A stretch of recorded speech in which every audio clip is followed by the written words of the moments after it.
Welcome back. Dear friends, we have already learned present perfect continuous tense. Today, we will learn past perfect continuous tense. Past perfect continuous means a thing which was happening in the past. Perfect means already started. Continuous with still going on. It means an action which already started and was continuous at the same time in the past is past perfect continuous tense. How we can recognize it when we are filling the blanks or in entrance test? First of all, you must find that if there are since or for with time, remember with time, since for wala time first. Then second thing, is there a clause means a part of the sentence which starts with when or before. Means you will find there are two clauses. One clause is which is generally the subordinate clause must start with when or before. And there must be the time which is related to the since and for. Okay. For example, he, you will find he, you will find this person is blank here work only, यहाँ पे blank होगा work, हाँ, then since for वाला time है, so perfect continuous तो ये हो गया. Now question arise, is it a past perfect, future perfect continuous tense or present perfect tense? कौन सा है? At that time, as I told you, we will try to find is that when is there. Okay, when is also there, and that is also in past indefinite tense. Past indefinite tense means subject verb की second form object. Okay, you will find. So past perfect continuous tense वो tense होता है जो past में पहले से ही चला आ रहा है और अब भी कंटिन्यूस था. Means already started but still continue. और उसमें when और before वाली जो क्लोज होगी, when और before वाली क्लोज पास्ट इंडेफिनिट टेंस में होगी. पास्ट इंडेफिनिट टेंस का मतलब ये है कि उसके अंदर आपको सब्जेक्ट के बाद वर्ब की सेकंड फॉर्म मिलेगी. आपको पता है कि जनरली हम पास्ट को कैसे पहचानते हैं? यस्टरडे, लास्ट, अगो. चौथी चीज भी है पहचानने की कि वो पास्ट टेंस है कि वर्ब की second form, had plus verb की थर्ड फॉर्म, इससे भी आप पहचान सकते हैं. ओके. तो व्हेन और बिफोर वाली क्लोज पास्ट इंडेफिनिट टेंस में दे रखी हो, सिंस फोर वाला टाइम आपको दे रखा हो, तो ये सोच लेना कि वो पास्ट परफेक्ट कंटिन्यूस टेंस है. Okay, I think it is clear to you. इसमें कोई ज्यादा रूल्स नहीं है, ज्यादा पहचानने की जरूरत नहीं है. It is so simple. ये सिर्फ एक रूल है छोटा सा, इस रूल को फॉलो कीजिएगा and if you find this kind of things it means it is the past perfect continuous tense. I think it is okay for you. अब हम इसको ट्रांसलेशन सीखें. तो ट्रांसलेशन सीखते टाइम आपको सबसे पहले सेंटेंस के लास्ट में आपने देखना है कि रहा था, रही थी, रहे थे. ये जनरली आपको पता है कि वर्ड्स शो करते हैं कि ये कोई चीज कंटिन्यूस हो रही है. तो जो कंटिन्यूस हो रही है उस कंटिन्यूस के लिए रहा था, रही थी, रहे थे और उसके साथ से वाला समय, ये आपको विशेष रूप से याद रखना है कि से वाला समय. It must be A continuing time. से, फ्रॉम. ठीक है. समय हर टेंस में आता है, किसी भी टेंस में आ सकता है, लेकिन इस टेंस में जो समय आता है वो समय आता है से वाला. से, दोपहर से, शाम से, कल से, 2 महीने से, 2 दिन से, 2 के बजाय 5 भी हो सकते हैं, 7 भी हो सकते हैं, 2 को फिक्स मत करना, ठीक है? तो से वाला समय और रहा था, रही थी, रहे थे। ये क्लियर? इसके बाद एज यूजुअल जो असर्टिव सेंटेंस है, जो डिक्लेरेटिव सेंटेंस है, जो सिंपल सेंटेंस है, वो सेंटेंस जो है हमारा सब्जेक्ट से शुरू होता है। ठीक है, एज यूजुअल। और मैं हर बार आपको रिपीट करके बता रहा हूं कि सब्जेक्ट का मतलब द डूअर और about a thing is happening, about a person और a thing, whom a thing is happening. उसके बाद इस टेंस की हेल्पिंग वर्ब है हैड बीन, फिर वर्ब की फर्स्ट फॉर्म के साथ आईएनजी और ऑब्जेक्ट। उसके बाद सिंस फॉर, दोनों नहीं, एक लगाना है।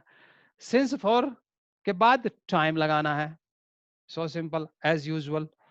अब अगर हम इसका सेंटेंस कंस्ट्रक्ट करें तो सबसे पहले एज यूजुअल सब्जेक्ट लगाएंगे, सब्जेक्ट के बाद हैड बीन और रीडिंग यानी कि वर्ब की फर्स्ट फॉर्म के साथ ING, a book object, since इसलिए लगा है क्योंकि 1 o'clock है, ठीक है, ये 1 o'clock है। अगर यहाँ पे 2 hours होता तो ये 4 हो जाता, ठीक है ना? यहाँ पे सिंस और फॉर को लेट मी रिपीट अगेन कि सिंस जो है वो पॉइंट ऑफ टाइम के साथ आता है, यानी कि exact time which can be visible in your watch और in calendar. Okay, so since के साथ अब हमारे पास क्या होगा, यानी कि सारे के सारे टाइम हो गए, टाइम घड़ी वाले, 2 बजे से, 5 बजे से, 7 बजे से, 1 बजे से, 12 बजे से, ठीक है। हमारे सारे महीनों के नाम हो गए, जनवरी, फरवरी, मार्च, अप्रैल, ठीक है। हमारे सारे डेज हो गए, Sunday, Monday, Tuesday, midnight, morning, ये हमारे पॉइंट ऑफ टाइम है। इसके अलावा जो फॉर है वो फॉर हम यूज करते हैं period of time. I repeatedly saying that period means the a thing of starting, A point of starting and A point of ending, यानी कि एक ड्यूरेशन, जो ड्यूरेशन चलती है। जैसे 2 दिन, 2 घंटे। अब ये 2 घंटे कौन से 2 घंटे, आप घड़ी में तो नहीं देख सकते, ठीक है, आप घड़ी में 2 बजे देख सकते हैं, 2 घंटे नहीं। तो उस तरह से ये इजी सा है याद रखने का तरीका कि जो 2 घंटे, 2 दिन, 2 सप्ताह, 2 महीने, 2 साल, 2 जन्म, हाँ, उस तरह से। जब हम इसका नेगेटिव कंस्ट्रक्शन करेंगे, और I have told you many times that के फर्स्ट हेल्पिंग वर्ब के बाद नोट लगाना है। यूनिक नोट कहीं भी एडजस्ट कर देना है, जो उसमें जितनी भी दे रखी है, क्योंकि जब हम पैसिव कंस्ट्रक्शन करेंगे तब आपको 3 3 हेल्पिंग वर्ब भी मिल सकती हैं। तो ऐसे में जो पहली हेल्पिंग वर्ब है उसके बाद आपने नोट लगाना है। तो सब्जेक्ट आ गया, सब्जेक्ट के बाद हैड, हैड के बाद नोट, और फिर उसकी बीन बजा देना, बीन, ठीक है। यस, और डेट भी हो सकती है सिंस के साथ, डेट जो है वो सिंस के साथ लगेगी। तो सब्जेक्ट हो गया हैड, नॉट, बीन, वर्ब की फर्स्ट फॉर्म के साथ आईएनजी, ऑब्जेक्ट सिंस, और फॉर्म में से एक जो मैंने आपको बताया, और उसके बाद टाइम। और उसके बाद भी सेंटेंस में अगर कुछ बचता है तो वो आपको बिल्कुल लास्ट में ले जाना है, ठीक है। ग्रामेटिकली सही फार्मूला यही है कि ये जो एक्स्ट्रा वर्ड्स होते हैं वो that must be come into end. Okay, now जब हम इसका इंटरोगेटिव कंस्ट्रक्शन करेंगे तो as usual they will change their place. Means the sentence structure will start with the had. Had plus not नहीं आएगा, कभी जो का त्यों उठा के रखना है। आपने क्या करना है कि had और सब्जेक्ट को इंटरचेंज करना है। had फिर सब्जेक्ट, फिर been वर्ब की फर्स्ट फॉर्म के साथ आईएनजी, ऑब्जेक्ट सिंस फॉर और टाइम। जब इसका नेगेटिव कंस्ट्रक्शन करेंगे प्लस इंटरोगेटिव करेंगे, यानी कि क्या और नहीं दोनों अगर होंगे, तो उसमें सबसे पहले हम हैड लेके आएंगे, हैड के बाद आप सब्जेक्ट लेके आएंगे, फिर नॉट, फिर बीन, फिर वर्ब की फर्स्ट फॉर्म के साथ, I am repeatedly saying, verb की फर्स्ट फॉर्म के साथ आईएनजी, फिर उसके बाद ऑब्जेक्ट, फिर सिंस, फॉर और टाइम। ओके, तो चारों के चारों सेंटेंस स्ट्रक्चर आपको क्लियर होने चाहिए। जैसे हेड ही हो जाएगा क्या वाले में, ठीक है। तो इस तरह से आपको ये चारों चीजें क्लियर होनी चाहिए। और मैं फिर बता दूं कि इसमें आपको विशेष रूप से ध्यान रखना है कि जो टाइम है वो टाइम से वाला होना चाहिए, से, दोपहर से, शाम से। Okay, now today's word.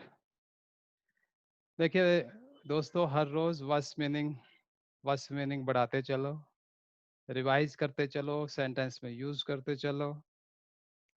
English 15 घंटे, सिर्फ आपकी लाइफ के 15 घंटे चाहिए और इंग्लिश आपको आएगी, इट्स माई गारंटी। ओके, इलाज करना, ट्रीट, इलाज करना एज ए वर्ब, क्योंकि खाली इलाज हो जाएगा ट्रीटमेंट जब दो चीजें आपस में टकराती हैं। ठीक है ना, टकरा गए, जो तुम टकराए वो है कोलाइड। पैर से पैर मारना, यूं ही घूम रहे हैं, मटर गश्ती करते, उसको कहते हैं लॉइटर, LOITER। अक्सर आपने न्यूज सुनी होगी कि रेलगाड़ी पटरी से उतर गई, वो है डी रेल। देखो इसको याद करना कितना आसान है। रेल का मतलब पता ही है, उसके आगे DE लगा देना, बस। जब आप नौकरी के लिए अप्लाई करके नौकरी करने लगते हैं, उसको कहते हैं टेक अप ए जॉब। गप्पे मारना, आपको पता आप गॉसिप मारते रहते हैं, ठीक है। सफल होने के लिए, सफल के लिए सक्सेसफुल वर्ड है, सक्सेस वर्ड है, लेकिन जब हम इसको वर्ब के रूप में यूज करेंगे तो यह सक्सीड, सक्सीड, ठीक है। और हर रोज हम इच्छाएं करते हैं, अनेक अनेक, किसी चीज की कामना करते हैं, ठीक है ना। जब कामना की कामना करते हैं तो हम उसको विश कहते हैं। दावत है, यानी कि कहीं पे पार्टी शार्टी चल रही है, तो उसको फिस्ट कहते हैं। लस्सी, लस्सी का दूसरा हिंदी नाम है मट्ठा। ये होता है वे, WHEY, वे, थोड़ा वो वाला वे, वे। ओके, तो ये हमारे 10 वर्ड्स हैं आज के। इसके अलावा आप और भी सिंपल सिंपल वर्ड्स अपनी तरफ से भी कर सकते हैं। Okay, so today in our last section we will learn prepositions, कि जब कोई प्रीपोजिशन किसी वर्ब के साथ मिलती है तो उसमें थोड़ी सी मीनिंग में चेंज आ जाता है। और एक अच्छी इंग्लिश के लिए ये आपके पास होना बहुत जरूरी है। अब जैसे पहले में देखिए कि टू और विद, ठीक है। एग्री विद, अगर आप किसी व्यक्ति से सहमत हो रहे हैं, एग्री हो रहे हैं, if you are agree with a person then agree with. But if you are agree with a proposal, किसी प्रस्ताव के साथ सहमत हैं, तो वो है एग्री टू। याद रखना, विद और टू का ये मिस्टेक हम करते हैं। इसी तरह से एग्री विद और एग्री टू के बाद एंग्री, गुस्सा करना। If you are angry at a person then you will use agree with. Okay, लेकिन अगर आप किसी चीज पे, किसी एक्शन पे, किसी वस्तु पे गुस्से में हैं तो एंग्री एट। इसी तरह अगर आप किसी जॉब के लिए किसी व्यक्ति के पास अप्लाई करते हैं, व्यक्ति के पास, तो अप्लाई टू। और जिस पोस्ट के लिए अप्लाई किया है that is apply for. Clear? Let me repeat it again. Agree with, always with a person. If you are agree with a person, use with. Or if you are agree to a proposal, then agree to. इसी तरह से आपको angry है किसी आदमी के ऊपर तो एंग्री विद, और अगर किसी चीज पे अगर आपको गुस्सा है तो एंग्री एट। इसी तरह से अगर आप अप्लाई कर रहे हैं किसी व्यक्ति को, किसी पर्सनल बॉडीगार्ड के रूप में या किसी और चीज के लिए, तो अप्लाई टू। और अगर किसी पोस्ट के लिए अप्लाई कर रहे हैं तो वो अप्लाई फॉर, आप किसी व्यक्ति से क्षमा मांगते हैं, means you are feeling sorry to a person, then apologize to person के लिए। और अगर आप किसी एक्शन के लिए, आपने कोई ऐसा कार्य कर दिया है ना, वैसे तो आप करते नहीं, लेकिन कर दिया है, तो अपोलोजाइज फॉर। अपने किसी कार्य के लिए अगर कोई व्यक्ति शर्मित है, लज्जित है, तो उसके लिए असेम्ड ऑफ।